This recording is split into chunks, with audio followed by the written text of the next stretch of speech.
Hey guys, today I want to take a look at a couple of fruit. So this is not what I typically do on this channel. Obviously you guys know that I take a look at botanical stuff that I have built. But that said, I'm also quite passionate about plants and stuff in general. Today was grocery shopping day and I happened to run across something that I wanted to show you and do a comparison with, because I haven't really seen a comparison of this done. And that is a comparison between the Passiflora Edulis, which is a fairly well-known fruit if it's not something that everybody has necessarily tried, versus the Passiflora Incarnata. Now, this is not fully ripe, so we're not actually going to be doing a taste test comparison today. That might be a future video, but rather we're going to talk about the similarities and differences between these plants, because this one right here is actually native to where I live. Now, this is quite small for this species. My whole plant is small in general, but that's okay with me. Every plant presents differently, right? That said, this is quite a tasty fruit, and I'm sad to see that so many people miss out on trying these because they just don't know what they are. And it can be a bit hard to tell when these are fully ripe, because unlike the Passiflora Edulis, which changes to a deep red to purple to even black when it's ripe, this doesn't really change color. So you ask, well, how do you tell when it's fully ripe? So we're going to talk about that first. Right off the bat, you can see here that this one is wrinkly. I actually see a lot of the time when I'm looking this up on Google, people will recommend you wait until these wrinkle before picking them. That's actually not true with this species, which is the Passiflora Incarnata, if I didn't mention it already, also called maypop. Rather, with this species, you really just want to wait for it to either fall off the vine by itself or for it to yield to like a gentle tug. So if you pull on it and just pops right off, then that tells you it's probably ripe or very close to being ripe. Now, the next thing you want to do is give it a smell test, right? This is something I actually recommend just with fruit in general, because fruit will tell you a lot through your nose, right? And when this is unripe, it's not going to have much smell, or if it does smell, it might kind of smell rubbery a little bit. Not in a way that's offensive, but it doesn't smell, appetizing, right? Whereas if this is ripe, it's actually going to smell very tropical, very fruity, and almost like bubble gum or like Concord grape, somewhere in there. It's a really nice, fragrant smell, and it's a very good way to tell when these are ripe. It's actually going to taste kind of similar to that as well, but it will have its own things going on, which we'll talk about in a future video. With this variety, with passion fruit, or with Passiflora Edulis specifically, you actually do want to wait until these wrinkle. It's not to say that it's not edible like this, but it is such an intense flavor, and it is quite sour when it is not wrinkled, that it's not going to be the most enjoyable fruit to eat like this. Now, it can be used like this and often will be used in desserts and things, or put into drinks, cocktails, etc. But rather, when you wait for this to wrinkle, it will actually get sweeter as it wrinkles. It may still be quite sour because this does pack quite a punch to it, but it'll be a lot more approachable when it starts to wrinkle, right? So outside of that, another reason why this plant is pretty significant, even if it's not necessarily economically significant yet, is that this is actually one of the most hardy passion fruit species in the world. So this can grow all the way up into like Canada and several places that have quite harsh winters, whereas something like this getting even like a hint of snow will usually die, right? And so it means that this plant is important because these plants generally also cross-pollinate and hybridize very easily, meaning that that hardiness can be linked to other species, right? Because what you're doing when you're hybridizing is you might get pretty flowers, but you're also combining characteristics of plants, sometimes for the worse, but occasionally for the better. And in this case, that means you could get passion fruit species with maybe a flavor like this, if that's what you're going for, but that might be hardier, might survive maybe where I live or even further north. That said, of course, there are other species in this family that are hardy as well, but this is going to, really run you in terms of just hardiness in general. This is probably about the best you can choose.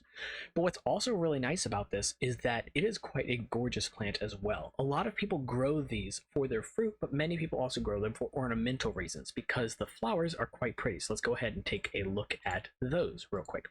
So this flower that you see here is actually the Passiflora Edulis. And you can tell right away that it has a very nice color scheme with the white to purple to almost like a pitch black in the center here. It's a nice gradient between these two colors. The flowers are also quite large and showy and floriferous, meaning that it produces a lot of flowers. Now, typically the flowers only stay open for like 1 or 2 days, depending on when they open, how much light they get, etc. But because the plant produces so many flowers, that's not really a huge letdown, because when one flower is going away, the next one's getting ready to open.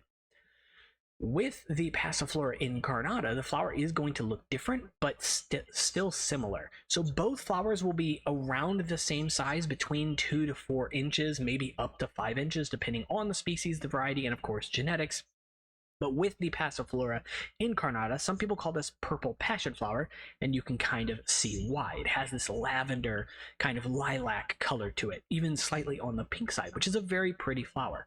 Now, of course, every flower is different, so they'll have different characteristics. Mine personally is a little bit on the smaller side, my whole plant is, and mine has actually white and green alternating colored petals on it, and then the corona, although it's similar to this, has more white toward the tips of the corona, darker purple towards the center, and then a nice magenta color in the very center.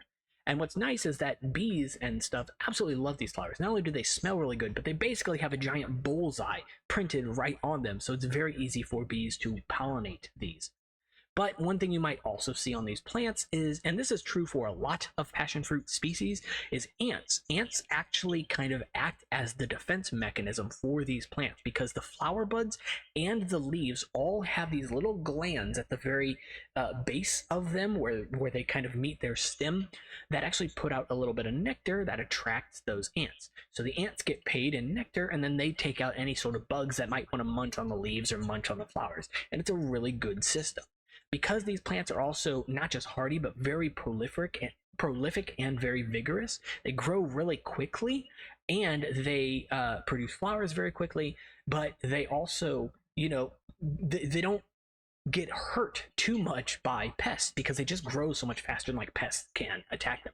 That said, with this Incarnata species being hardy here, it will die back in the winter and then come up the next year, usually between late May and early June. Hence one reason why some people suggest it's called maypop. So that means that in the winter, it basically kills itself off. You can go out and just cut down all the old dead stems if you want them out of the way, and then next year it's going to treat you to more flowers. In warmer climates, this may be evergreen all year round and could be a very good sort of like fence type plant, because it is a climbing vine. It often grabs onto things and climbs like chain link fences and stuff very easily. So you get a nice decorative plant as well.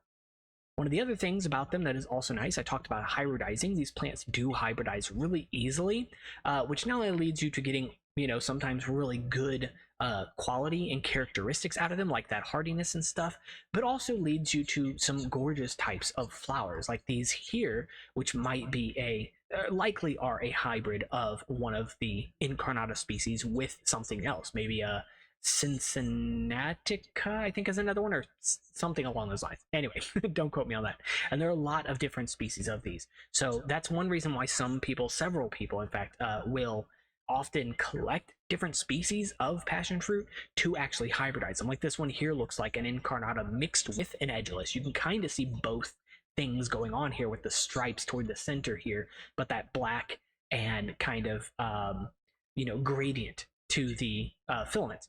You also see in the Incarnata as well that the filaments, and with the Edulis, but some species do this, some species don't, also have this kind of curvy filament to them, which some people like, and then other species like the Cerulean here, have the straighter filaments. So sometimes they look more organized, sometimes they look messy, and people like those things, right? Anyway, I'm getting too far ahead of myself here, but I did want to go ahead and show you this stuff. So if you guys did enjoy this video, make sure to leave a like and subscribe, because it does of course help the channel out a lot.